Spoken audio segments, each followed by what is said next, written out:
She is the daughter of Randy and Lisa Mendosa and the sister of Marissa, who is a 5th grader at Jacoby Creek. They live in Arcata. Janie was the winner of the Humboldt County History Day competition in the Junior Division Paper category, and her exhibit is called Working Women Rights and Responsibilities of Women in World War II. Please welcome Janie Mendosa.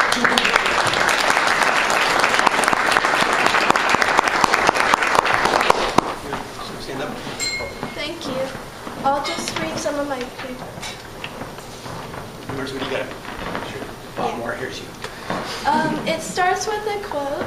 It says, "I think that a lot of women said screw that movement because they had a taste in making their own money, a taste of spending their money, making their own decisions. I think that the beginning of the women's movement had its seeds right there in World War II."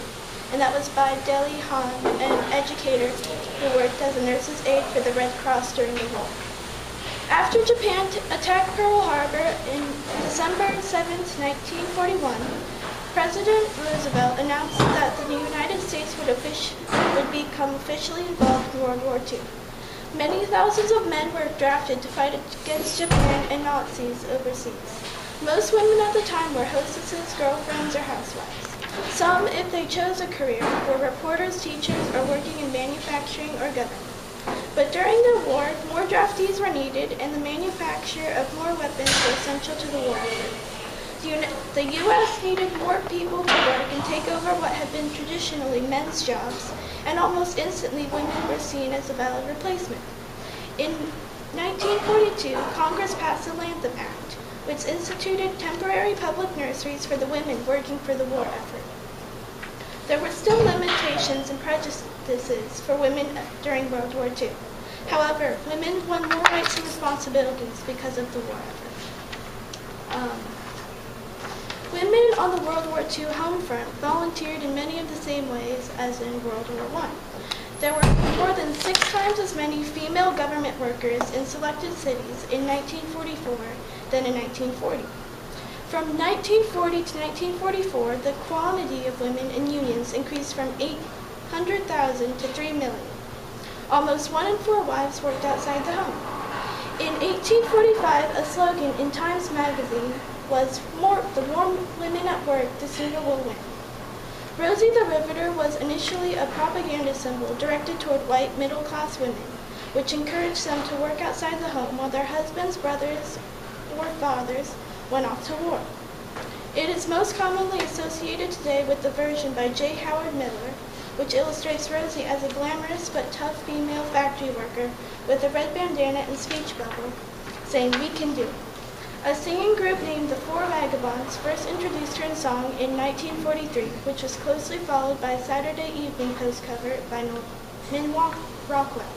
The painting portrayed Rosie as a brawny, curly-haired, eating a sandwich with Hitler's biography at her feet.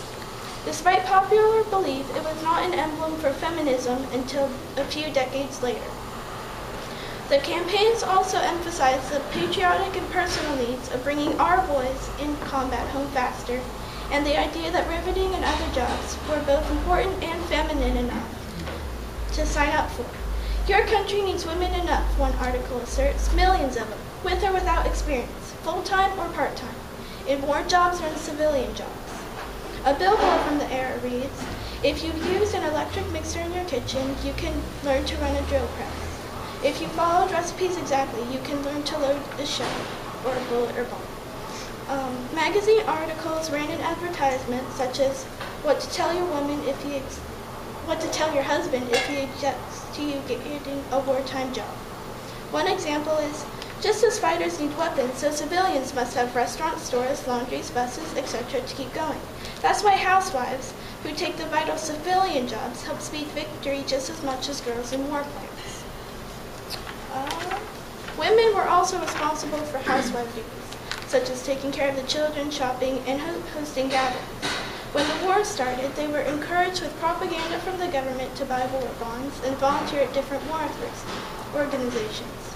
They formed volunteer groups themselves and grew victory gardens, which conserved processed foods and money. Nylons had to be conserved for the war effort and quickly became popular in the black market. Therefore, women became more comfortable in slacks and work clothes. Although the perfect mother was still an important thing to strive for in that era.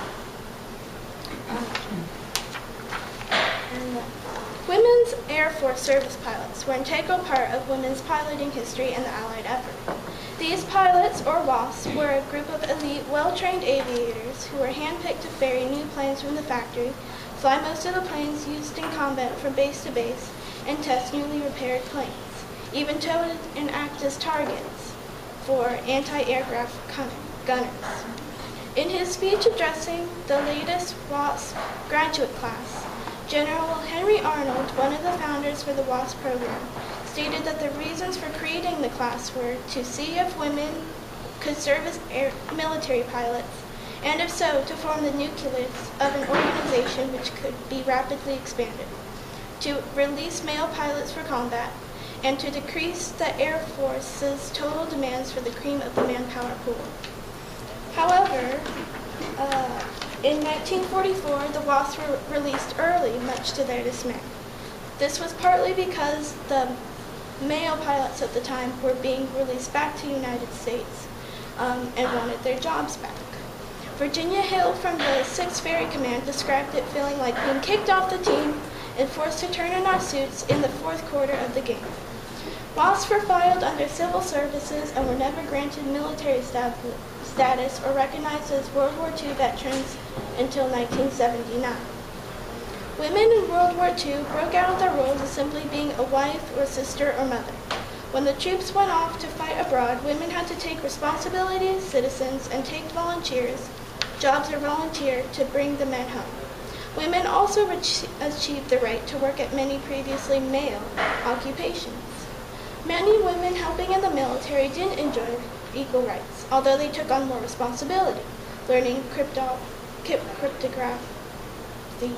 driving ambulances, ferrying planes, and operating machinery for their country. Even though there was still much against women in the early 1940s, World War II was one of the first times they learned how to be independent.